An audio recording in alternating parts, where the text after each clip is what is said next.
Welcome to the ATP Project. You're with your hosts, Steve and Nicole. And I was dreaming about this podcast last night. You said that. I know, it's funny, isn't it? It's funny. I was thinking, how are we going to get this into this one session and the other one that we're going to record after this? I'm thinking, how's it all going to... Because this one is huge. Okay, it could be a really big subject. It's difficult. I look at all the papers. It's like a slip cord, and if you're a cricket fan, it's like all piled out here. And What's it's all on... What's a slip cordon, Steve? It's all on bones. What's a slip cordon? What's a slip cordon?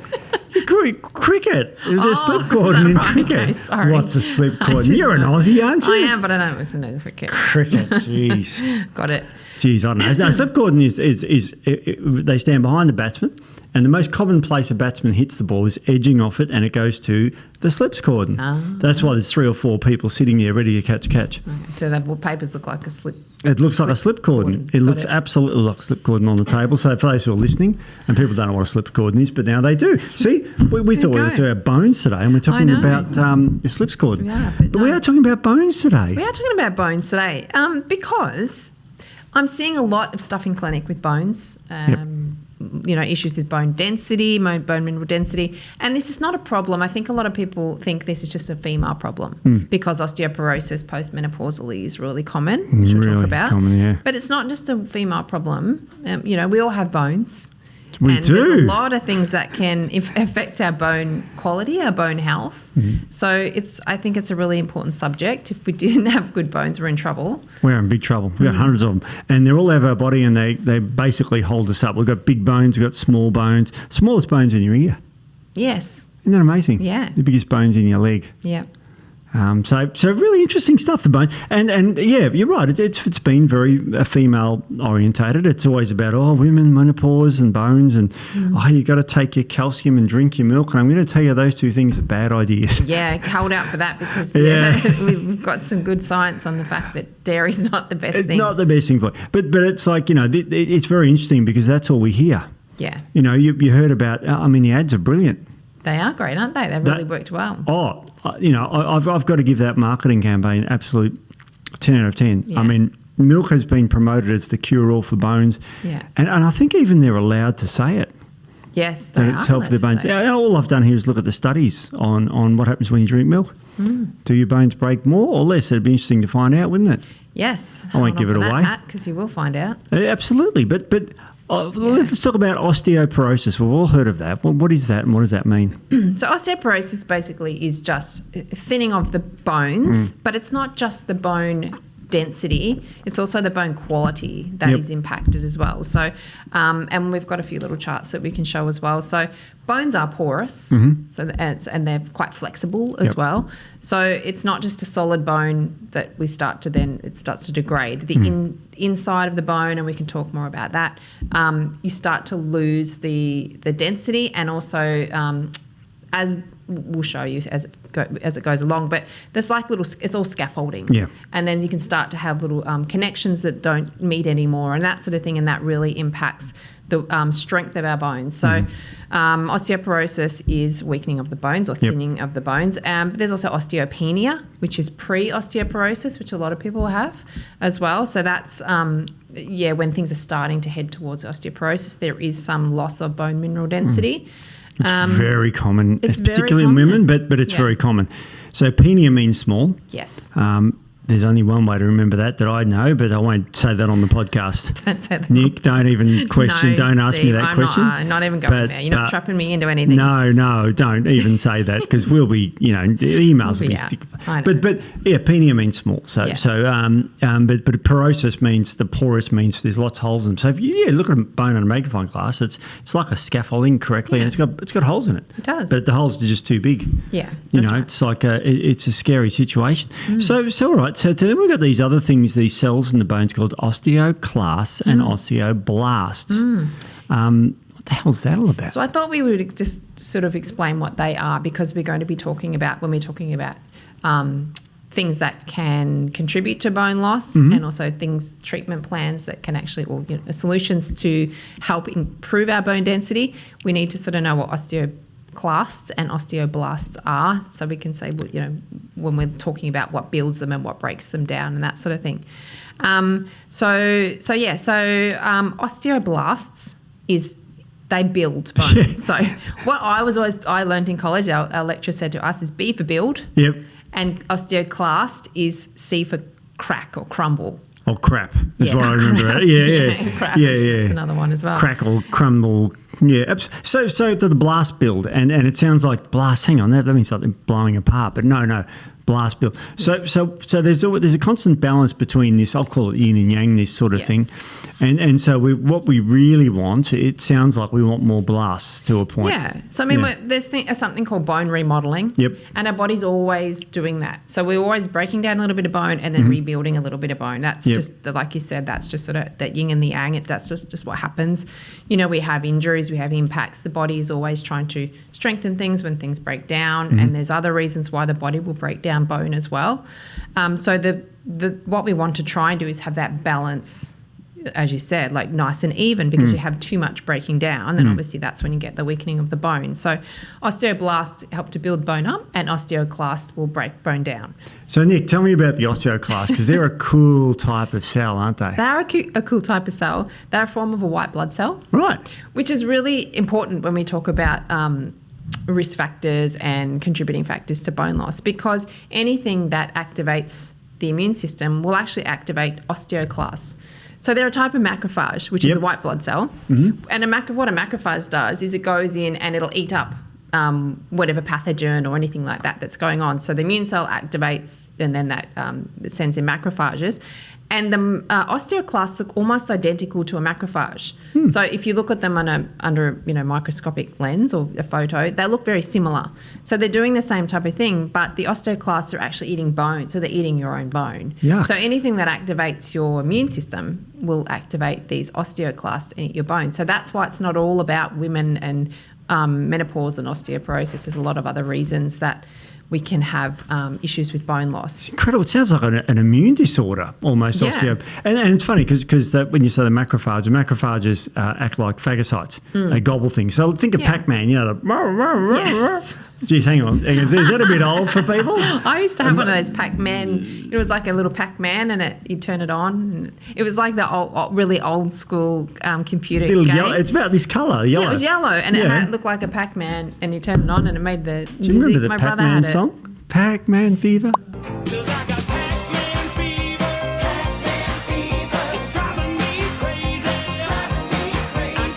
I don't remember that. Crazy. Oh, jeez. No, I just remember that? Did it. We're showing our age. Like this was like technology like next level back then, and was like green like splits. Well, it was soon after Space Invaders, which was the big thing in 1980. I remember that. You save your 20-cent coin. So getting back to these, phagocytes are things that swallow things and ingest things, and they present antigens to things. So it can be a white blood cell thing. So that's incredible. So it's sort of an immune problem. But okay, so all right, these increase with age. But what are the signs and symptoms of this issues with issues with bones? I was going to say osteoporosis, but osteopenia, everything. Yeah. Well, the problem is there's not a lot of signs or symptoms. Right. And that's the thing, particularly with just progressive bone loss of bone mineral density. You don't know. No. And so I've seen quite a lot of women in clinic, obviously menopausal or close to menopausal, that I see in the bloods, and we'll talk about where you can maybe look into their bloods to see some bone issues as well, that I've gone and have them had some testing done, which we'll talk about how to do that as well, that have come back with osteoporosis that had no idea. Yeah. So it is kind of a silent condition. So there can be no symptoms whatsoever, but obviously fractures. Yep.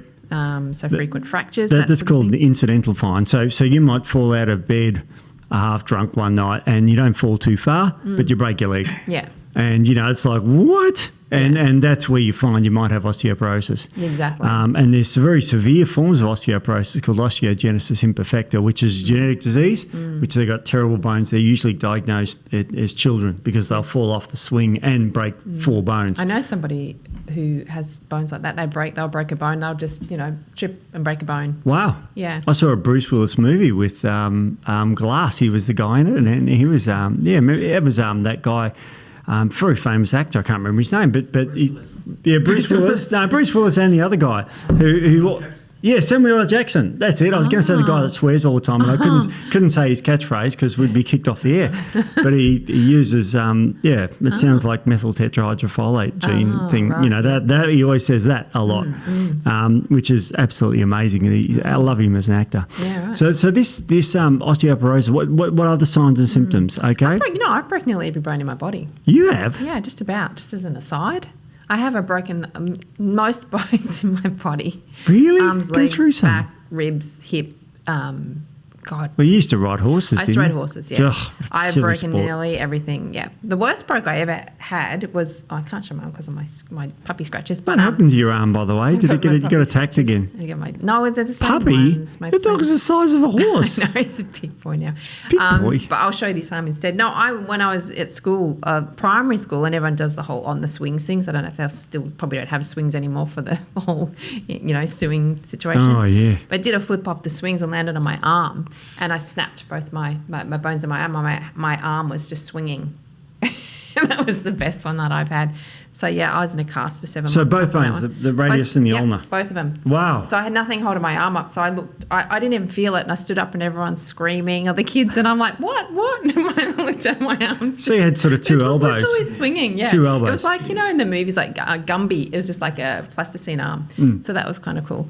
But yes, I have. But we're not talking much about the broken bones as in like just healthy broken bones, but they actually repair stronger. So I should have a lot of strong bones. You do? Yeah. I can't even see any deformity, so that must have healed. No, it's just a little bit, and also my collarbone, I broke that and it wasn't picked up, so I had to have it rebroken because it knitted wrong, so that old chestnut. But anyway, so I've broken a lot of bones over in my life. Jeez, you had in the wars, breaking bones, getting attacked by German Shepherds. Terrible. Jeez whiz. Okay, so what else are the signs and symptoms? So limited mobility. Yep. So this is probably more older people who would see this in. Aches and pains, joint aches, bone pain. Some people get bone pain, so that can be part of it. Loss of height. Yeah. My grandmother had this. She got shorter. You know, your grandmother gets shorter and shorter and shorter. Yeah, absolutely. So she also had the hump. So she did have osteoporosis. Yeah. But she had a parathyroid issue, so it's a whole. Well, parathyroid regulates calcium in the blood. Yeah. So if your parathyroid levels are too high, you just leach calcium like there's no tomorrow. Exactly. And then you got that hump, that stooped posture as well. So, but there's not a lot. There's not a lot of signs or symptoms of any bone issues. When we get to testing, there is a preventative test you can take, but we'll talk about that later. Yeah. Because your GP can order these tests. So what can what are some of the risk factors that people can do to themselves that make their bones worse? Yeah. What's so the these are some of the modifiable risk factors, which means these are things you can change. Yep.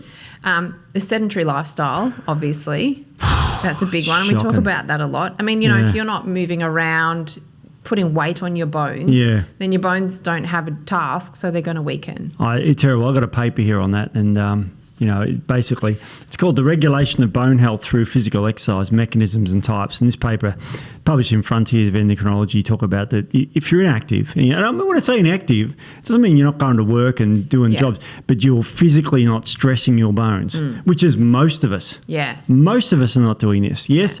I went to the gym this morning and stressed, and I went there to build muscle, so I'd look even hotter, Nick, than I am now. I thought you looked even more buff as you walked in, Steve. You struggled getting through sideways, that door. The rippling muscles. We have to widen the doorways. But that's all good for the chicks and that, and but it's good for your bones as well. Just a bonus. Did you like that bonus? Yeah. Did you get the gig? I was all over it today, Steve. I don't know. You didn't laugh at that one. Oh, no, there's a reason for that. It was a shit joke. Yeah. It was a shit joke. Yes. But it's like so we're not talking when we say inactivity, we're not saying it really is something to stress your bones, and that will whatever builds your muscle builds your bone. Yeah, 100%. And we'll talk more about that in the treatments or solutions as well. And here's another one, smoking. I mean, look, there's so many reasons not to smoke, but this is just another one. Yeah.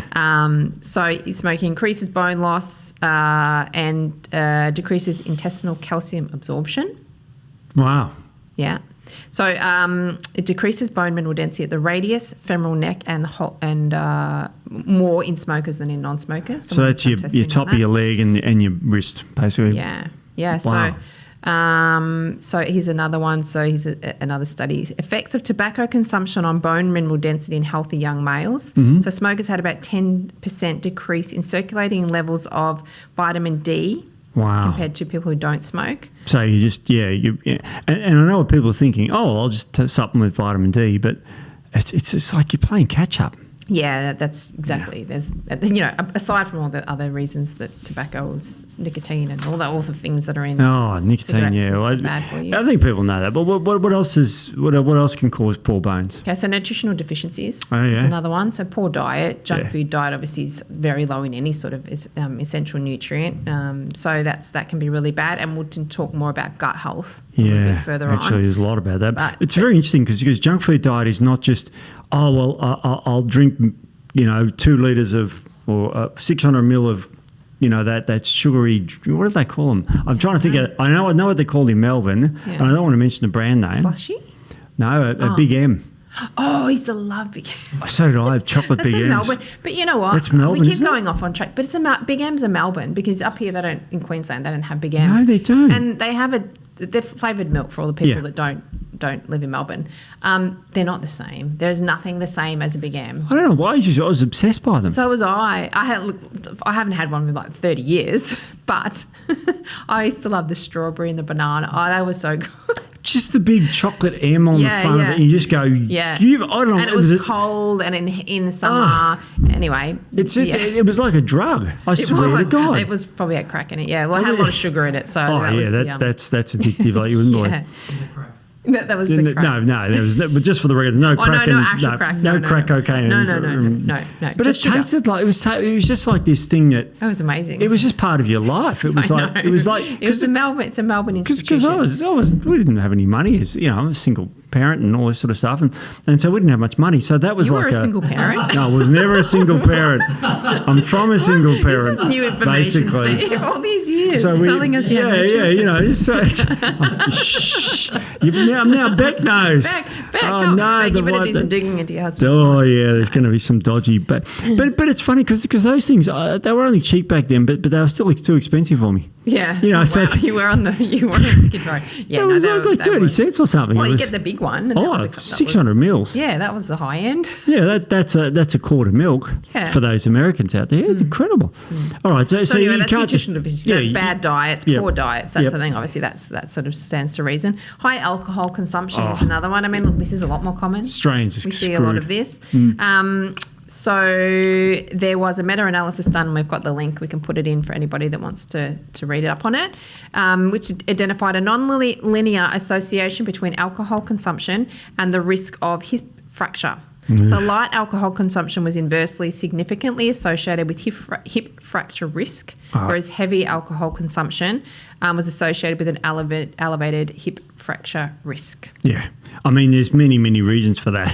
There's so many reasons. You can fall over drunk and break your hip. That's true. But also it does deplete your bones, of course. Yeah. So and hip fractures, they do use that as a metric a lot because a hip fracture, if an elderly woman or man that has a hip fracture in their older years, they're very likely to die within the next 18 months. Yeah. There's a strong correlation between There that. is. So it's just because when you're elderly, any sort of physical stress like that on your body is detrimental. Yeah. And Beck talks about this all the time in the hospital that they're paranoid of hip fractures. So it's very, very dangerous. Dangerous. Drinking a lot is bad for you and your bones. Exactly so it's one of those things. Yeah. What else is bad for you that we all do? Stress.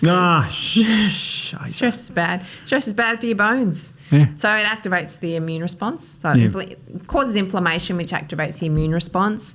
And then, as we said, that we have that white cell activation, which then activates osteoclasts as well. So and also stress does impact your ability to absorb nutrients, the nutrients that are healthy for bones. So there's that aspect as well. Wow. So stress is really, really bad for bones. And toxins are heavy metals. Again, anything that's causing inflammation in the body can cause issues. And vascular disease. Oh, So they're talking about heart disease. Yeah, that can also have an impact as well. So they're all things that we can work on. Yeah. And then vascular disease is interesting because the way they check for vascular disease specifically and accurately is they give you what they call a calcium score. Yes. Which is how much calcium is not in your bones. In your arteries. Yeah. And because calcium is associated with atherosclerosis. Yeah. So you can pick up calcium like an X-ray. It blocks it. So you can measure it. And that's a really good test to have, a calcium score. I had a calcium score about 10 years ago. You did, and yours was 0, wasn't it? 0. Yeah, no, I haven't had one. I'm at the age I'm supposed to have one now. At your age? Jeez, yeah, absolutely. God, that old. I know, but we talked about that. If you're interested, go back to a cholesterol podcast we did a while ago. We talked all about coronary calcium scores and calcium in your arteries and things. And there's definitely things we can do, which we'll talk about, that you can take calcium out of your arteries, put it back in your bones. Yes. So there is some things. It's the idea, isn't it? There. Yeah. All right. So what are some of the non-modifiable risks? You've mentioned a few there that we can modify. People would argue that they can't modify drinking or can't modify their smoking. Well, we've been there before because you're in practice. You can change these people. And this is what you would be counselling people, and they struggle to change this sort of stuff. Yeah, I mean, look, they're addictions. Yeah. I don't see a lot of people that smoke because I guess if anyone come to a naturopath, probably has a relatively healthy lifestyle. Yeah, it's true. But yeah, look, they can be very hard to break. I have people around me that do smoke, and so it's an addiction. So that's a hard one. And if you know somebody who's in this sort of, I'll call it quagmire, where they can't get out of the bad habits. Nicole Brown naturopathy. You Google that and you'll come up, won't you? Because you're in practice still. I'm in practice. Yeah. So I mean, so if you know someone who's in these modifiable areas, we'll get to about non-modifiables in a sec, but the modifiable ones, they can actually, but before you break your hip, before you do all this sort of stuff. And what we have to say, and we'll talk more about it as we go on, but you have to start looking after your bones when you're young. Yeah. Because it starts when you're young. So what you do in your teens even, 20s and 30s, are going to help you into your 40s, 50s, 60s and beyond with your bone health. So it starts early. So it's not a matter of, I'm not 50 yet or I'm not 60 yet, I need to worry about my bones. You do. Because if you don't do the right things when you're young, you're going to have a lot more problems with your bones when you're older. Wow. So that's a really important thing. If you're at that age, start looking at bone health now. Yeah, and it's not a sexy topic because, most girls go to the gym to look better, and I go to the gym to look better too. But it's like, it's also good for your bones. Yeah, really good for your bones. We'll talk about that with the exercise as well. So what are some of the risk factors that we can't do anything about that we have to watch for? Being older, Steve. Of course, you're in that age category there. Can't do anything about that. Gender. So unfortunately, that's me. So more women, obviously postmenopausal. It's always women, isn't it? It's always women. We're getting more into the deal there. Family history, so of osteoporosis and things like that. Yeah. So as I said, my grandma's got osteoporosis, but she had parathyroid issues, so that was a bit different. History of falls. So significant falls or breaks. Not to do with alcohol. Not to do with alcohol, no. A white ethnic background seems to be more prevalent in that sort of population. Yep. And then someone with sex hormone imbalance. It's just I question whether that's non-modifiable because we can definitely we can modify that. Hormonal balance. But low estrogen or low testosterone, because low testosterone can also impact our bones. So that's why it's not just about women. And women have testosterone as well. Of course they do. Yeah. Not enough of it. That'd be good if they had more. Yeah. A lot of women don't have enough. A lot of women have very low testosterone. Okay, so all right, let's look at this osteoporosis thing. Now, how many percentage of people, if you can figure this out, how many people have none of those risk factors but still get osteoporosis? 48%, Steve. 48%. So it's be a bit more specific. So it's about half the population. Yeah. And then on the other side, 53% of the population with risk factors didn't have osteoporosis. Oh, shit. So you can't just look at risk factors and say, well, I'm okay because I don't fit switch off the rest of the podcast. We don't know this shit. That's right, yeah, because there's a lot of other reasons for it. So some other reasons for it. Now, people are on medications long term. What are some of the medications that can cause problems with your bones? Well, this is a really big one, a really significant one that impacts bone health is your corticosteroids. Right. And how many people are on those? People with autoimmune conditions and inflammatory conditions and all of that sort of thing. Really detrimental for bone health. Yeah. So,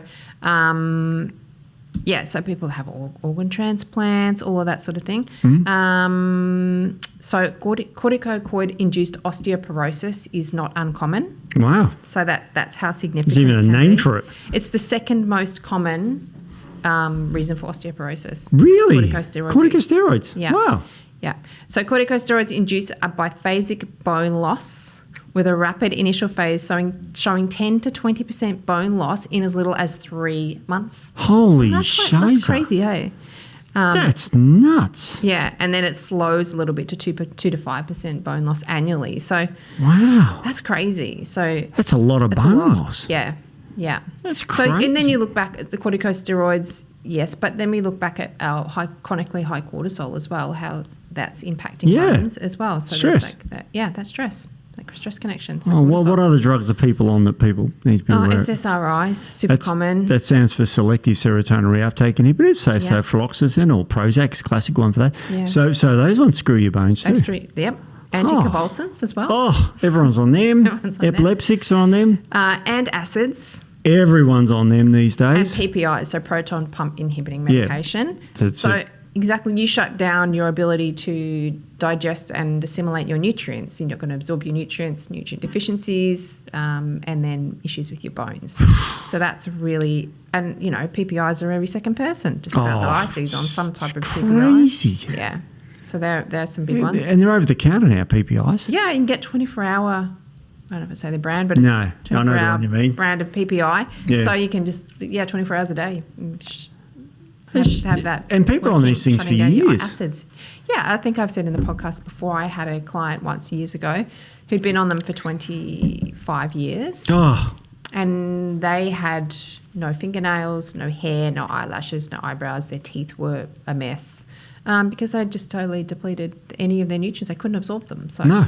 Yeah. You need stomach in your you need acid in your stomach. I was going to say you need stomach in your acid. Yeah, well, maybe that too. Yeah, absolutely. Yeah, so that's all right. So what other conditions can cause the bones to become crappy? So hypogonadism. So that's basically low production of sex hormones. Yeah, so that's, which happens to men and women as we age. Yeah, definitely. And I see a lot of it in men. Low testosterone, a lot. Oh, it's and everywhere. Higher levels of estrogen. But just low testosterone is super common. I'm finding more and more in younger men in their 30s. So 30s. Yeah, I'm seeing it a lot. So that's really interesting. Obesity, is another risk factor for bad bones, and we'll talk about that a bit later. But that's that's also a risk factor for low testosterone in men. Yeah, definitely. Yeah, and high stress will suppress your testosterone as well. Oh. Hyperparathyroidism, which we talked about, so that's where that controls that calcium. Like your grandma, yep. Yep, my grandma. So we've got hyper means fast or high, so that pulls calcium out of your bones. It's not your thyroid hormone. No, it's got nothing to do with your thyroid. Yeah, it just sits on the thyroid. So there's 4 of them. They sit on each sort of corner of your thyroid, but they're not a thyroid hormone. No, they're calcium rubbish things. They're different. For your bones. Yeah. Well, what other conditions can cause it? Diabetes. Oh, everyone's got that too. Yeah. This is an interesting one because people with diabetes might look like they have pretty good bone density, but they have very poor bone quality, and we will talk about the differences and how that's important. It's not just about bone density. So we'll explain that a little bit further on. But diabetes is one. Hyperparathyroidism or Graves' disease. You see that quite a lot as well. That's hyperthyroid, Graves, yep. Graves is the autoimmune version. That will just churn through bone as well. It does, imagine. So chronic kidney disease, so that, obviously kidneys are involved in the calcium resorption and, vitamin D and all that sort of thing. So, and even liver disease, non-alcoholic fatty liver disease, bone marrow related disorders like, say, hemochromatosis. It's when you absorb way too much iron. Yeah. Cardiovascular disease, as we said, celiac disease. I'm going to say unmanaged because if you're managing it well, a lot of people don't know they have celiac disease, and they're the ones where obviously it damages the microvilli, which sort of help with absorption. So you're not going to be able to absorb your nutrients as well. Yeah, the microvilli make the surface area of your gut the size of a tennis court, which is hard to imagine. But that means you can absorb all the nutrients. And if it's all flattened out and you've got the size of one of the quarters of the tennis court, you're only going to absorb way less. Exactly. And if you're activating your immune response continually as well, if you're not managed or you're not aware. So that impacts it. Inflammatory bowel diseases, so anything gut related. So anything gut related, it causes more inflammation, reduced absorption, all of that sort of thing, as we said. Breast cancer treatments, because they are suppressing your estrogen, if the estrogen-dependent breast cancers, that is. So estrogen blockers, obviously, as soon as you lose your estrogen, impacts your bones. And a lot of people on Aromadex, which is an aromatase inhibitor, and a lot of men. A lot of men are on. Yeah, we are. Because we a lot of gym goers abuse it. And they take too much of it, and their estrogen levels drop dramatically. Testosterone goes up. Yeah. Great stuff to make you look hard and dry, that rippling muscles like mine. Yeah. But I'm natural. You are natural, all natural, Steve, yeah. Vitamin D deficiency obviously stands to reason. And that's a significant one because today is, for those who don't know, we're recording this very wet and rainy day. Now, how much vitamin D will I make today? Probably close to zero. Because, all right, I might go out to the car at lunchtime, but it's going to be raining and I'll run there. Yeah. And I'll sit in the car with the windows up maybe. Yeah. Call the wife, whatever. I'm actually working, I won't do that. But it's like I'm sitting behind glass, which is blocks UVB. Yes, people don't think you can get vitamin D through glass. And then I drive home and then I go inside and I won't even see the sun today. Yeah. Not even a pinch of it. No, neither. So and that's fine for one day because these, no worries. But you go through winter, especially where we're from, Melbourne. Yeah. It's horrendous. A lot of the people from Melbourne that I see very low vitamin D levels coming out of winter. Yeah, well, my sister works at a doctor's clinic there and they don't test for vitamin D. They just presume you're low. Yeah. In Melbourne, in winter. Yeah. In, around the seaside suburbs of Melbourne. It's freezing. You don't go outside. It is. I used to live on the waterfront and it was horrendous. Oh, yeah. And it was beautiful. I used to watch sun go up and go down. What sun? Melbourne? Oh, yeah, that's true. But you watch the grey get lighter and then the grey get darker. Look, Melbourne can be nice. I know. We love Melbourne. I'm picking on Melbourne. So dementia as well. What was that? Yeah, exactly. Oh, that dementia. Could be a risk factor as That's a shocking risk. Obviously, that impacts, all sorts of things. Here's one for the women and men.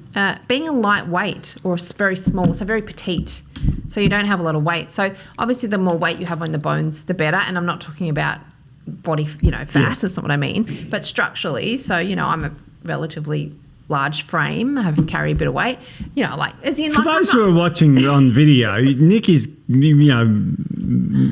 looks got a very healthy body type. But I'm 5'7" and I have a large skeleton. So you can actually measure, like if you're small, medium, large, extra large skeletal frame. So I have a large skeletal frame. You've got big muscles. Broad. But what I mean is there's a lot more weight on my bones than there would be for say female who's say 42, 43, 40 kilos, something like that. So there are some very, very petite women out there. So they can have more issues with their bones because they just don't have a lot of weight to maintain that bone health.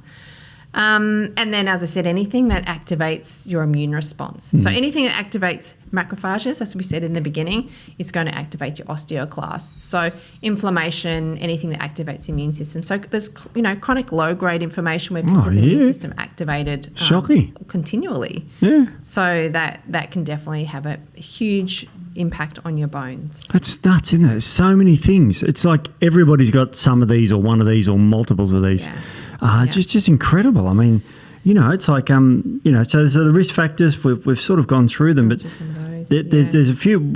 I noticed another risk factor here. What about depression? That's interesting, isn't it? Yeah, because I think if you're depressed, obviously a lot of times your nutrition isn't the best. You're not exercising, you're not going out, you're not getting sunshine, you're not getting all of those lifestyle factors that are contribute to healthy bone. So depression can be quite significant as well. H. pylori, a lot of people with H. pylori infection. Shall we debate the pylori gut infection? About a third of people in Australia have this infection. Yeah, so that shuts down your parietal cells, so sort of very similar to the PPIs. Wow. So you're not producing stomach acid. Yep. And I've seen people who've had some H. pylori for years and years. Wow. So if you have GI issues, bloating, burping is a big one with H. pylori, at least initially. And then, sometimes people might say to me, I used to have a lot of burping about 10 years ago, but I haven't had any since then. Right. So, but that doesn't mean the H. pylori infection just goes away on its own. So you could have been 10 years with not absorbing nutrients overly well. It's going to impact your bone health. So incredible, isn't it? Yeah. I mean, all right, so let's just play devil's advocate here. Let's say you've got a million of these risk factors and you're getting old and your hormones aren't like they used to be and you're maybe a bit overweight, you may be on some drugs, you may have some liver stuff, you may have some kidney stuff, you may have something going on, inflammatory disorders, aches and pains. How do you get tested? What are the tests you could take for your bones? Because you don't do a blood test for your bones. What are some of the testings you do? So there's a lot of tests you can do for your bones. So, and when I say there's a lot of tests you can do, they're not actually a lot of them specifically for bones, but they give indications. Sure. And they can give indications for some of the things that we talked about, conditions, inflammation, all of that sort of thing. Yep. So one of the really common ones is a DEXA. So a dual energy X-ray absorptiometry. Yes, how much X-rays are absorbed by your bones. That's right. The more the merrier. Yeah, so this will measure your bone density, but it doesn't measure your bone quality. So this used to be the gold standard. Yeah. And when I was doing research of this, I honestly thought this was still the gold standard. I thought it was something else. I've done some research on it, and I still think it's a good first line of investigation because it's still going to check your bone density. Yep. But not so much your quality. Okay. So we will talk I'll go into that a little bit more detail after we do the testing. But that's one. So a DEXA, and really easily accessible as well. You can get them done anywhere. Yeah. A full blood count, so blood testing. So and that's just looking for things like deficiencies, malabsorption issues, low iron, B12, all of that sort of thing. Cholesterol, because that can indicate any sort of vascular type issues as well. Vitamin D, high homocysteine levels, CRP or your inflammatory markers. So, so that's an interesting one. An interesting one in this is looking at your alkaline phosphatase, so your ALP. Because that's where I pick up a lot of women who have osteoporosis before they have any idea or even it's on their radar, is that ALP levels are rising. So if you look at, hopefully when you do labs, if I get blood sometimes where I don't have more than one test timestamp, but some I have 4 or 5 over a few years. Yep. And if your ALP is continually rising, then that can be an indication that some bone issues, because ALP is in the bone. So any sort of bone changes. So ALP, it's why ALP is very high in children, because the bone growth. Bone changing, Yeah. So, but if you find it's rising as you're getting older, that can be an indication. Wow. So I usually get women primarily, but men can too, just to get a DEXA, just to check it out. Yep. And I've had a few come back with osteoporosis. They had no idea. See, I've never been checked for any of this stuff. Oh, mate. I've had those blood tests, but it's like I'm just looking at it. I've never had a DEXA. Haven't you? I've had DEXAs. I've had them for body fat because they also measure your body fat, muscle mass, all that sort of thing as well. So I've had them for... My muscle mass would be off the charts. Well, I don't think it'd fit on the table to have the scans, Steve. Exactly. It would be just off the... It wouldn't register. The muscles would be just too great. So. For those who are watching this going, what are you talking about? Listening, Steve must be buff. Yeah. Insulin, HbA1c, glucose. So because high glucose will cause osteoclast activity as well. Wow. So you want to check... That's our enemy at this stage. Yeah, that's the one that eats away the bone. Yep. Thyroid function obviously is hyperthyroid. Plus parathyroid hormone as well. I always get that done. Iron panel, lipid panel, all of that sort of thing. Wow. Would get done. Yep. Gluten, check for gluten, and also wheat sensitivity, which we did a podcast on gluten and non-gluten I'm sure we did. It was a while ago, Yeah, so don't have to be a celiac to have an issue. You could have gluten or wheat sensitivity or still have immune reactions, and we talked about the different proteins. So that's something you want to look at. If you said, I feel funny when I eat gluten, but I've tested negative for celiac. So you could still have an issue. You're just intolerant to it. Yeah, so you still have an immune reaction, can still impact your bones. So they're the sort of first line of sort of testing you can get done through your GP, just mainly your bloods and your DEXAs. You can go and get done yourself. So there's your first line. What are some of the second line tests you could look at? So some of the second line testing basically, which is when things may come back a little bit, not 100% in the first line, you go, okay, we need to do a little bit more. So organic acid testing can be really good because that checks a lot of the different systems in the bodies. So that's a really one for any imbalances. Stool analysis, because we're checking for the gut, obviously. As we said, the guts can be significantly involved as well. And then some more specific markers for testing. So one of them is a P1NP test. Oh, that's a long word. So pro-collagen type 1 terminal peptide. That's it. So this is a bone formation marker. Yep. And it reflects the amount of collagen produced by osteoblasts. That's the goodies. So this will monitor osteoblast activity. So this is really good for people who are on medications to build bone. Yeah. So this is a good test to have sort of every 3 months to see if it's actually working, because you don't want to be having things like your anabolic medications to build bone if they're not working. Yeah. So so this is quite a good marker. Bone resorption markers. So there's CTX, NTX, DPD. So there's some of them. So CTX is one of the more common ones. If you get one of these tests done, make sure you're fasted. Make sure it's in the morning, and don't have any biotin or collagen products for 48 hours before. Otherwise, the test will come back false negative versus false positives. Gotcha. Yeah. So that's an interesting one. And here's another one, a FRAX test. Well, that's that new thing you add onto the DEXA, isn't it? Yes. So fracture risk assessment. So usually if you have a DEX, I don't know if a lot of companies are doing it yet, but you can actually work out your FRAX yourself. So a lot of companies, when they do the DEXA, they'll work out your FRAX, which is your fracture risk assessment. So a FRAX score is based on age, sex, weight, height, and other specific sort of things related to your physiology. Right. And it can determine like a 10-year probability for osteoporosis. So if you do a DEXA and you don't have a FRAX done with that, or they didn't do a FRAX, you can get online. They've got FRAX calculators, so you can kind of work it out yourself. Take your results and work it out online. Yeah. So you need to have the DEXA on your femoral neck. Right. So that has to be involved. So the femoral neck is the top of the bone of your leg, big bone, the biggest bone in the body. That's right. Yeah, gotcha. Yeah. And then next we have a trabecular bone score, and I'm going to talk about trabecular because that's really interesting. This is a really cool test, eh? Yeah, this one's really cool. So it's a non-invasive, it's computer generated. Yep. Calculation, so it's a software calculation that's based on the analysis of like DEXA, Yep. that type of thing.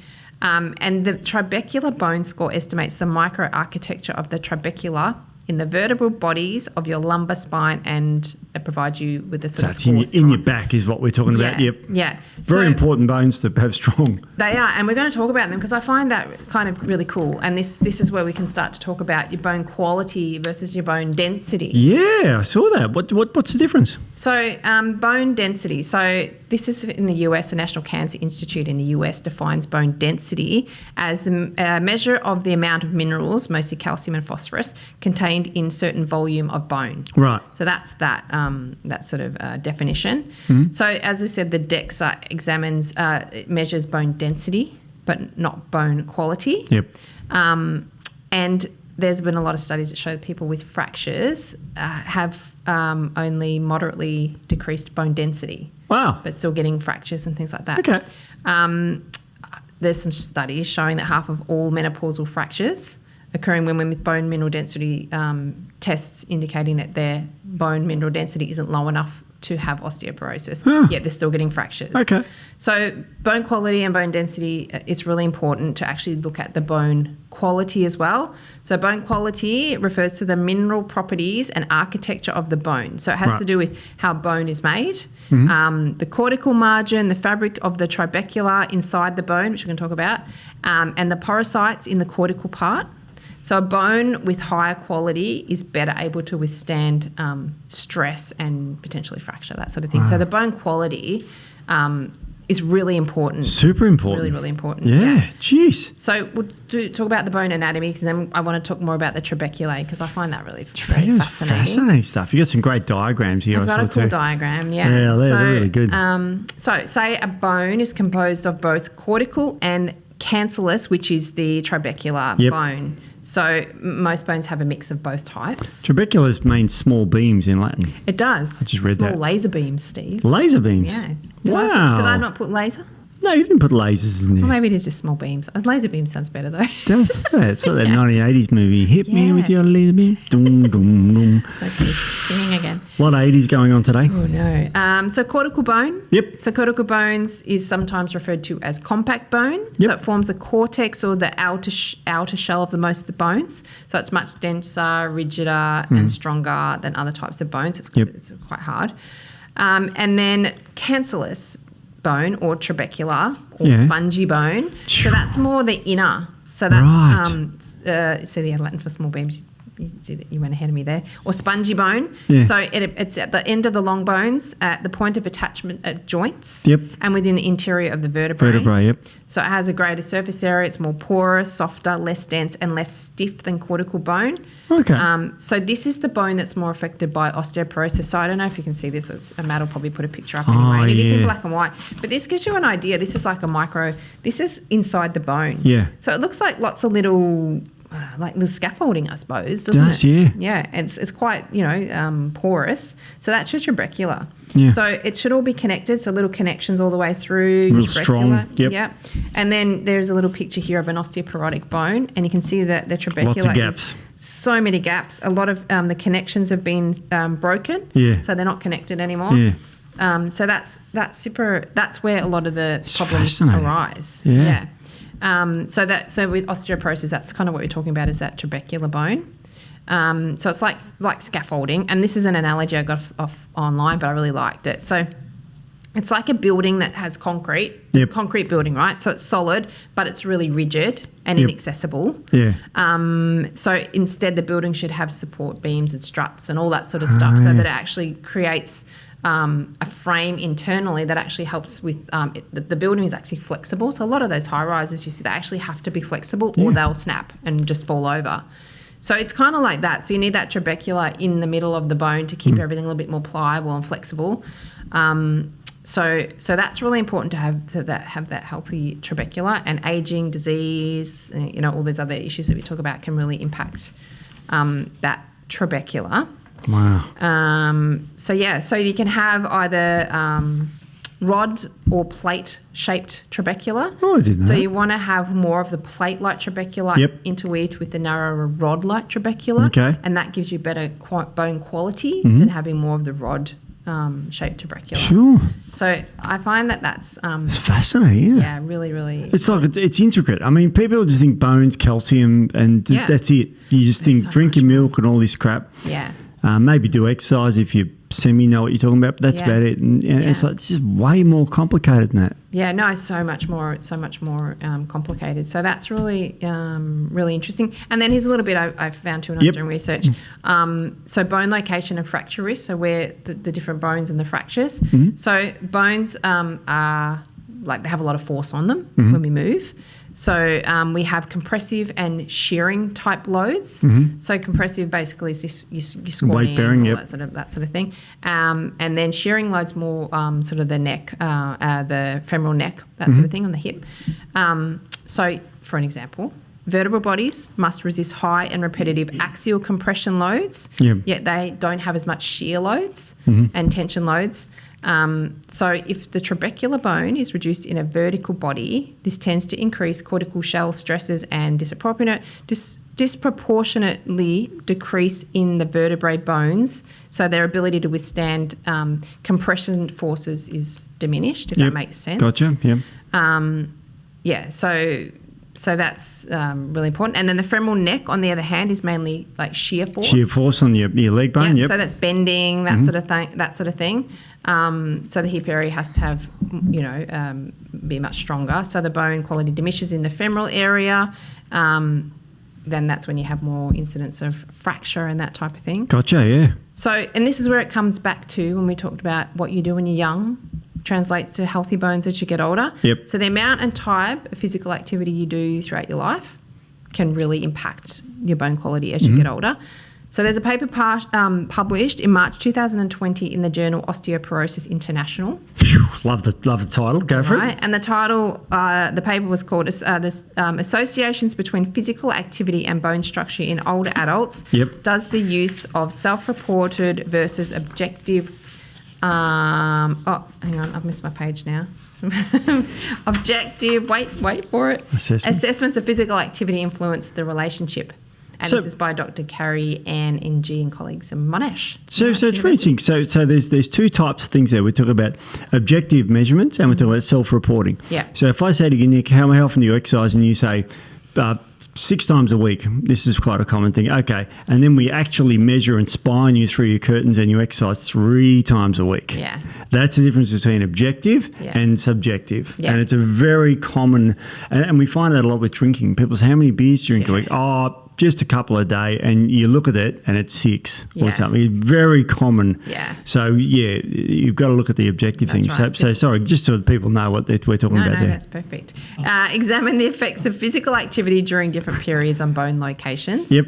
So she stated that in postmenopausal women with low bone mineral density, current physical activity was positively associated with femoral neck bone mineral density and microarchitecture. All right. So positive means that the more exercise, the more bone. Yeah. So even if you are menopausal and you have osteoporosis, starting exercise can definitely be beneficial. That's good. And past physical activity was possibly associated with tibial microarchitecture. So physical activity that you do today or recently can positively impact your bone mineral density in your femoral neck area, whereas bone mineral density in the tibial microarchitecture located in the ankle, and it's sort of a correlates with the bone in the spine, is mostly influenced by physical activity you did in your early years. Wow. So that's where... They're both good. Both good. So, training when you're younger really does help your bones when you're older. So amazing, it's really interesting. And it's quite interesting because the worst demographic I find, and correct me if I'm wrong, but are postmenopausal women. They are very prone to inactivity. They are, yeah. A lot of them very prone. And you know what? You can even get a postmenopausal woman who's been active her whole life, lifted all that sort of stuff, and she will still have bone loss. Yeah. Because as soon as you lose your estrogen, you will have bone loss. So what you lay down early in your life is going to be beneficial when you go through menopause. So the better bone mineral density and quality you have leading into menopause, the better will you'll be post, because you will lose some of that. So you want to go in pretty well rather than pretty average. Yeah. So yes. So now we can talk about the cool stuff, Steve. Cool stuff. Let's do it. So treatments. Oh God, drink milk, don't we? Just drink. No, that's what everyone's thinking, isn't it? Yeah, that's right. So there is conventional treatments for osteoporosis. Yep. Different kinds of drugs. Oh, let's go to the drugs first. Yeah. So let's do the drugs. Tell me about the drugs. So bisphosphonates. All right. Yep. So Fosamax is a brand name of one of those. Yep. Yeah, that's common. Right. And they can give them with calcium and vitamin D sometimes as well. I might botch this whole name up, but risedronate. Yep. Zoledronic. Yep. So there's some different types of bisphosphonates. Yep. So some of the side effects of bisphosphonates can be stomach upset, nausea, heartburn, abdominal pain, constipation, diarrhea. Is that all? You also have to stay upright for 30 minutes after taking it. Okay. Yep. Upright. Yep. Irritate the esophagus. Oh God. So that's some of those. And then there's a whole lot of them. So the intravenous ones you can have. Is that zoltronic acid? Yeah, zoltronic acid. So that's a once a year intravenous infusion treatment. Yeah, once a year. That sounds right. So that's good for people that have issues with the oral stuff, like side effects from the oral stuff. So some other side effects of bisphosphonates are joint and muscle pain. And here's a good one for you, Steve. What is it? A rare side effect is osteonecrosis of the jaw. Oh my God. Which can cause severe jaw pain, swelling, infection of the jaw region, and loosening of the teeth and exposed bone. Oh God. So this is if you've been taking them for quite a long time. I think I'd rather go to the gym. Yeah, right. So there's a few issues with that. Hormone replacement therapy, so HRT, obviously particularly for women. It can be helpful for a little bit of bone loss, but there's pros and cons for that sort of thing. We can go on and on. Terperanatine, you're saying better than me. So this is an anabolic. Yeah, hey, let's get into it. Oh no, it's not a steroid. Not a steroid. Damn. So it increases bone formation. Yep. So it increases bone density. Does it increase bone quality? Don't know about that. I'm still thinking the gym looks like a good option. Right, exactly. So there's more. So there's quite a few injectables, 6 monthly injectables. There's pros and cons. The injectables, they sometimes for some people they might last 3-4 months, and others they might last 6. But they're 6 monthly injections. So if you get it and this is interesting. So there's one called Prolia. This is one of the most not one of the most common, but it's quite a common one. It's a monoclonal antibody medicine. This is the 6 monthly injections, and I've had a few clients who've their GPs recommended this medication to them. So it's good at building bone density and bone quality, and this came from a research paper, the fact that it works really well means that it can actually be detrimental as well. Because when you stop using it, you have a massive rebound of bone loss. So this one's, it's kind of reminds me of another injectable drug we use for weight loss. Massive withdrawal. Massive rebound as well. So they recommend not more than 18 months because Prolia is what's called a RANKL inhibitor, receptor and activator for nuclear factor kappa B. Yep. So nuclear factor kappa B is something that drives inflammation. So if you can knock that out, you can help your bones dramatically. Yeah. Wow. And RANKL is a direct stimulator of the osteoclast. So if it's an inhibitor, you directly take away that osteoclast activation. So it's not activating that. Wow. But when you have to, if you miss, say it only lasts 3 months for you, whereas someone else it might last 6. So if you then take it, you've got 3 months where you have that bounce back of bone loss. So you need to be really all over it. So I find that really interesting and it's like a lot of medications, PPIs, everything. You have that bounce back effect because it shuts down a pathway, and then what happens as soon as you stop it, that pathway it will completely bounce back, and you go way too far the other way.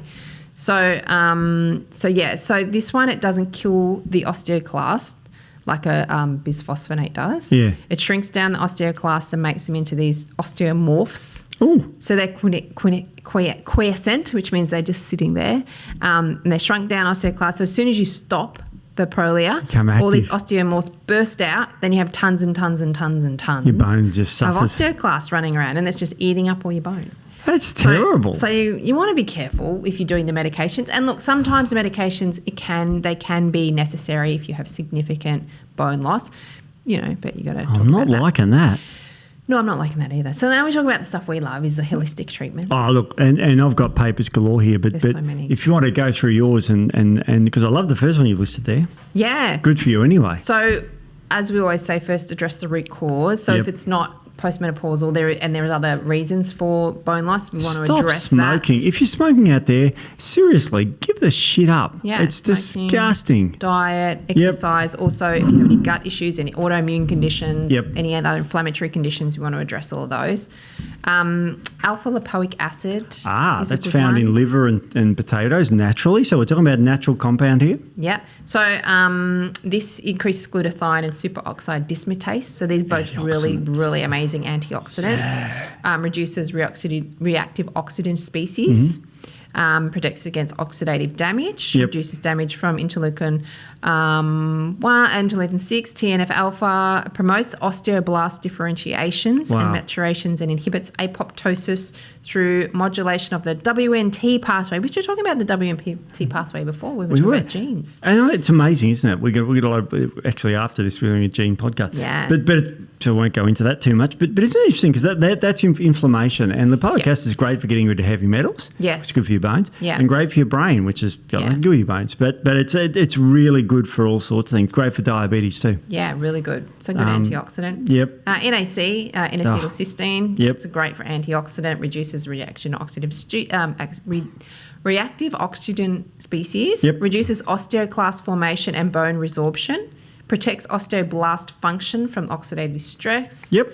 Regulates PPAR, gamma, inhibits adipogenesis of bone marrow cells, increases osteoblast formation, reduces oxidative stress. does a lot of things NAC, but bone health is another cooks really your good breakfast one. for you. It does everything, doesn't it? Yeah. Love it. Here's another one. This is one of You love this one? I love this one. Go. I love it. And we did a little podcast on it about the pros and cons, but I see a lot of cons, but I don't buy into a lot of it. No. Berberine. Berberine. Yeah. It's in a lot of herbs. It's in a lot of herbs. So it's good for anti-aging. For sclerosis, I do take berberine. I take it, yeah. I'd like to take it, but I took it for a while years ago, and I lost a bit of weight, so I went off it because I'm a little bit lean already. So that's the side effect of it, isn't it? It can be higher doses, yeah. So it inhibits osteoclasts. It actually increases bone mineral density. Nice. It activates AMP-K, as we know. It stimulates osteoblasts through RUN-X2. Jesus, don't even heard of that one. Neither have I. Amazing. But it was in the research. But it's like that is a great herb, and there's a research article we've got in front of us here on Epimedi, which is a great herb for building bone, and it boosts osteoblasts and reduces osteoclasts. So we've got a paper on that too. So it's another great herb. Yeah. But you've got another herb that's good for your bones and your liver. Yeah. So I will say with the berberine, low dose. Yeah. Because it does have antimicrobial effects, and that's what the whole contexture is about. Gotcha. Berberine. So if you're going to be using it for an extended period of time, you don't want to do super high doses. So, and when I say low dose, even as low as 300 milligrams, 300 to 500 milligrams. Yep. So that's all right. Lowish dose. So Silymarin, this is another one. I actually take this as well. This is a good herb. So this is a great herb. So St Mary's thistle, people may also know that as well. So it reduces oxidative stress. Yeah, it's a great one. Increases osteoblasts and decreases osteoclasts. It modulates the immune system. Has estrogenic effects on bone and anti-estrogenic effects in uterus in rats. How cool is that? But it is good for postmenopausal women's St Mary's thistle for that slightly estrogenic effect. It's anti-osteoporotic and selective estrogen receptor modulator activity. That's at a rat study. Yep. But really good as well. And, obviously liver health overall, really good. Wow. That's Here's a good another one. one of our favourites, Steve. Yep. I got a paper on this next one. Read them. So collagen peptides. 5 grams a day increases bone mineral density. Absorbed in the small intestine, 10% absorbed as intact peptides. I think we talked about that in another podcast as well. Yep. They act as gene signaling molecules for anabolic bone formation. Mm-hmm. So it increases P1NP, which is that marker we were talking about before. So it's also essential for bone flexibility and elasticity. Yep. Because there's a lot of collagen in bone. Absolutely. So I've got a paper here titled Specific Bioactive Collagen Peptides in Osteopenia and Osteoporosis, Long-Term Observational Study in Postmenopausal Women out of Germany. So from your home country. My home country, yes. Yes. You've even got a little German dog now, haven't you? I have got a German dog, yes. Deutsche Schäferhund. I think that's German for... German Shepherd. German Shepherd, isn't it? Oh, there you go. Well, you're German. I don't know. Oh, I was going to teach him all his commands in German, but I didn't. I didn't. Vicious killer dog. Yeah, I know. Crazy. So it's a great paper, and you're absolutely right. Yeah, brilliant it's one. a really good one. Here's another really good one, I always prescribe this for people with bone issues and even cardiovascular issues, artery issues. Vitamin K2. Mm-hmm. So it activates osteocalcin, which is a vitamin D dependent protein synthesized by osteoblasts. Mm-hmm. It's been demonstrated to be related to bone mineralization. So it also decreases bone resorption by reducing prostaglandin E2 synthesis in That's an inflammatory marker, yep. Yeah. What else does it do? Increases collagen synthesis and accumulation. I love K2. There's so much research. I think you've got a paper on it too, don't you? Oh, I didn't bring a paper of that. Of course, I've slack ass. I thought have I got the paper on that? Anyway. You might have. It's just one that I just sort of thought, like with vitamin D, it's a really good one. It's a really good one. There's a lot of really good emerging research. Good for morning sickness K2. Too, if my memory serves. Yeah, so many good things. As I said, good for calcium in the arteries as well. Oh, yeah. It takes calcium out of the arteries, puts it back in the bones. That's what we want it. Yeah. So kind of... don't want it in your arteries. No, don't want it in the arteries. Vitamin D, obviously. You need that to absorb Vitamin calcium. D is good. I've got a paper on this. Vitamin D on its own is brilliant, but when you combine it with calcium, it's really interesting. Because what it does is, as we all know, minerals need to be taken together. And calcium is the same sort of valency, I'll call it, but charge as magnesium. So if you take loads of calcium, it knocks out magnesium. And if you end up with low magnesium, it's bad for your heart. So this is a paper where they gave them, in the American Journal of College Cardiology, 2021, they gave people high amounts, they observed people that took high amounts of vitamin D, good for your bones, calcium, good for your bones allegedly, and without magnesium, and it was bad for their heart. And the title of the paper is called Vitamin D, Calcium Supplements and Implications for Cardiovascular Health. There you go. So, and interestingly, if you've got low magnesium, you can't absorb your vitamin D. I know. And it's incredible. I mean, magnesium is brilliant for the bones. Yeah. I've got a paper here on the impact of magnesium on bone health in older adults, systemic review, and it basically says you got to take magnesium. So that's a good one. It's a really good one, magnesium. Really good one. Things, sorry, let's go on because you got even got an amino acid here for your bones. I have lysine. Lysine. It's good for herpes. What else? It is good for herpes. Yeah. Improves calcium absorption in the gut and it reduces calcium lost in urine. Oh my God. It also removes calcium from the arteries. Yep. Very good for people who have high lipoprotein A. Lipoprotein A is a bad type of cholesterol. Yeah. Keep really it simple. Good for that. Yep. So people have high. And you've even got here that you can take bugs in your gut, and that can actually help with your bones. How the hell does that work? So I found a study. Yep. On a multi-species probiotic, so one that had a lot of different species in it. Yep. So they have been found to have a beneficial effect on bone metabolism. So this was a randomised, double-blind, placebo-controlled trial. Yep.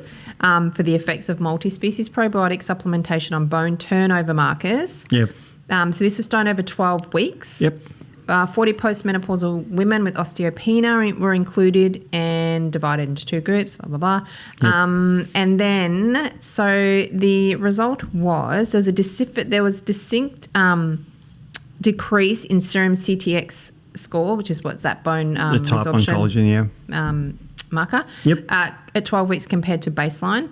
So basically showing that probiotics look like they do have a preventative effect on bone through the anti-resorptive effect in osteopenic postmenopausal women. Yeah. But I think, obviously premenopausal as well. Mm-hmm. But again, it goes back to the gut. So if there's any inflammation or sort of imbalances in the gut, that's going to impact our bone health as well. So probiotics can be quite good as well. So come on, now, that's really important, and you've got to remember that there's quite a few things that we have to watch for in our gut too. Now another risk factor we have as we age is obesity, and obesity is usually people think, oh, your bones are all right because you're weight bearing and stuff, but what they found is in this paper, it's called Fracture Risk in Obesity, a Narrative Review.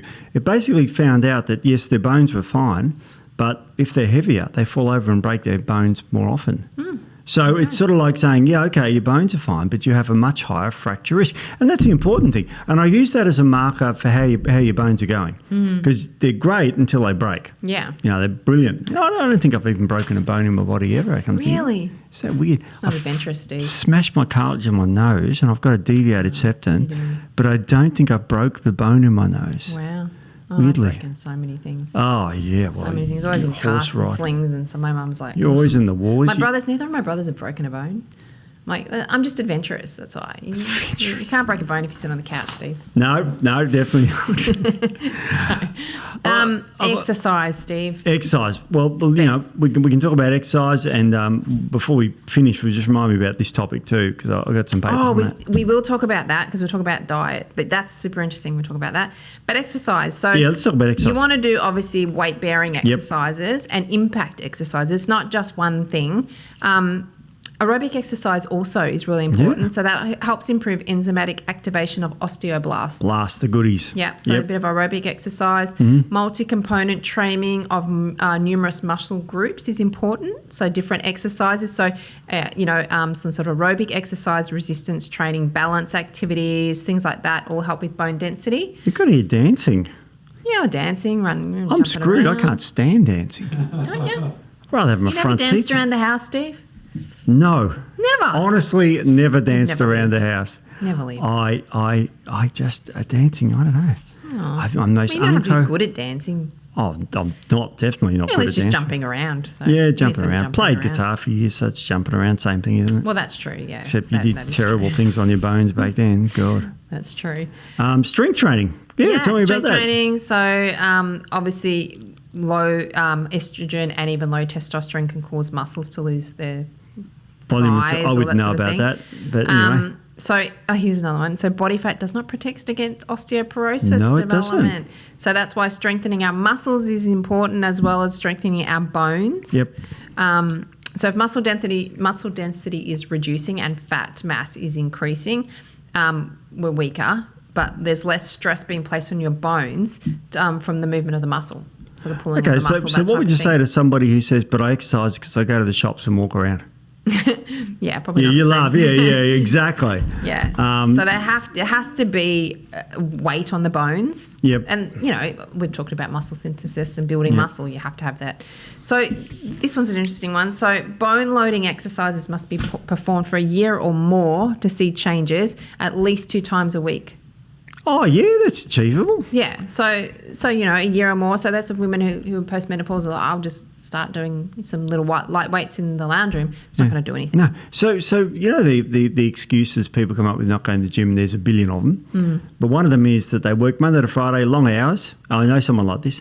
But they need to work out twice a week. They could do Saturday, Sundays there. They could, yeah. I mean, that's you do upper and lower body, you split it. Yeah. That'll cover you off for this. Yeah, definitely. It'll help your other stuff too, but, it's like that's really good. Very interesting. Yep. Now, protein, that's interesting because I was told protein kills your bones. Of course, that's been demystified a billion times, so we won't do it here. Protein's really important for bone health. Really, it's made of protein. Important. Exactly. So amino acids increase bone mass. So lysine, threonine, methionine, tryptophan, and isoleucine can increase osteoblast proliferation, activation and differentiation, and decreased osteoclast activity. So that's kind of interesting, isn't it? Nice, absolutely. Yeah. So that's really good. And you've got here now. Next thing is sort of diet. Yeah. And with the dairy stuff here, I found some interesting stuff on it. Not all dairy's bad. No. But drinking milk is. Yes. I'll just go through a couple of the studies here because before we get onto the diet that's actually good for you. The Association between Dairy. This is the paper title, British Medical Journal. And it's called The Association between Dairy Intake and Fracture in an Australian-based cohort of women. Perfect study. Perfect. And what they found is that basically there was a trend for an increased major fracture was detected in zero milk and higher total dairy consuming women. So if you have skim milk and you eat a lot of dairy, your bones are at higher risk. So very interesting. So that's one study. That's one. Another study here was called Dairy Intake and Risk of Hip Fracture in Prospective Cohort Studies. Of an analysis of 486,000 adults. Oh, so just a small one. Yeah, and what they found here was that overall elevated risk of hip fracture associated with greater milk intake, while lower risk of hip fractures reported for higher yogurt and cheese. So if it's fermented or it's been, it's actually very good for you. Yeah. So the whole dairy thing, good throwing, Steve. That was. The whole dairy thing, look. We were talking before, where does it come from? I think it's just was a great marketing hype that just got picked up by medical professionals that said you need to have calcium from dairy. But there is calcium in foods outside of dairy. What such foods are you talking about? There's a lot of them that have calcium in them. So tofu, if you're into tofu. Seaweed. I'm into champagne. Are you? Champagne? Do you know that song? No. Oh, my goodness. Oh, God. He's going to break into song again. Do you like pina coladas? Oh, and Dancing in the Rain? Yeah. Yeah. I'm not into tofu. I'm into champagne. I didn't know that. I didn't know that. You didn't know really? That? No. And Matt eats the tofu. Escape song? Come on. I didn't know that. It's called Escape. Everyone calls it the pina colada song, but it's actually called Escape. Oh, there you go. And it's about adultery, if you're wondering. I do know that. You did tell me that. Everyone's singing along cheery to this song about adultery. It's a very pop. It's one of those songs that when you play, it sounds like you're playing on a guitar, dun, dun, dun, dun, dun, and it's really boppy, and then you're singing about adultery. Love it. See, it's just a cover-up. It's just like Magic Hands. Yeah. Look at it's his hand. Because I remember I played it at a wedding once. Opening song. Because I thought, what's a boppy one? I was on the guitar, just a bit of quiet music. So I thought, I'll sing Escape, the song. Just started singing it. I was tired of my lady. Oops. Oh, no. Geez, it's been together too long.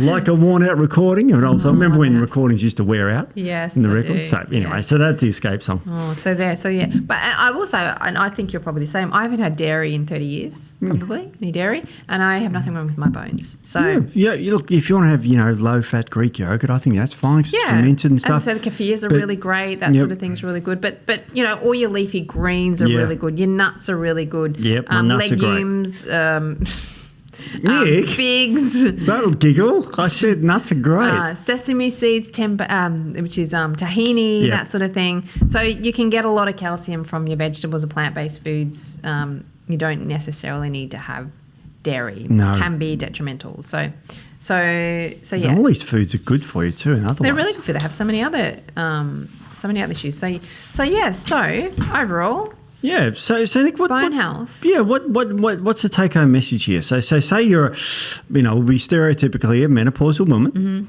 and you need to look after your bones. Not like you should. It's like you need to. Because. And it's not all, like we said, it's not just postmenopausal women, but you will lose bone. Oh, yeah. Because you're losing your estrogen, so you will. So definitely for postmenopausal women, 100% you really need to get onto it. But as we've pointed out, anyone that has any sort of chronic inflammatory condition, any issues with absorption of nutrients, like so many different factors, you could have issues with your bones as well. And if you don't, and you're young, look after your bones now. Get out, do some strength training, and lay down that bone so that when you get older, you're less likely to have issues. Because if you don't have good bones, you don't have good. I find the bone one's a bit weird for me because I find people who will go through life, don't give a shit about their bones, fall over, break a hip, and then it's surgeries and they go all this intervention and it's like, oh, quick, save me, get these grafts and all these massive surgeries, but they don't bother exercising or eating well to prevent the damn bones getting like that in the first place. But it's like a heart attack. After the heart attack, they do everything, surgeries and grafts and stents. And so why didn't you go for that walk beforehand or go to the gym or do a bit of exercise? I don't get it. No, I don't get it. And it's like everything. Everything is preventative medicine is better than, reparative medicine. Oh, yeah. And bones aren't interesting and they're not sexy and they're not cool to talk about and no one thinks about them. Oh, that's true. Look at my rippling arms. Rippling.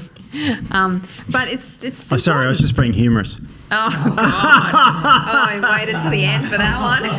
I'm glad he waited to the end. We didn't get the mute button quick enough for that one. That's a terrible one. That's got to be cut out. That's such a terrible joke. Humorous is the bone in your arm. Just for people. We'll have to end on that because we're just going to. Oh, we have to end now. People have probably switched off by now. Tell them. After that. All right, Nic. Well, let's go in there next week. We're probably going to talk about your jeans next week. My jeans, my Levi's? Yeah, your Levi's. Yeah. And 501s. God, isn't that going back? Everyone wanted to wear the 501. I don't know. Can you still get 501s? I don't know. Everyone used to, when I was a teenager, you had to have 501s. Really? But they're not even that great a drink. Sorry, Levi, but they weren't that great a shape, really. I don't know. I look shit in e-jeans because I've got pin legs. I've Levi's for years. All right, well, let's run off before we spoil it. But all right, we'll see you next week. Yeah, see you guys. Bye. Bye.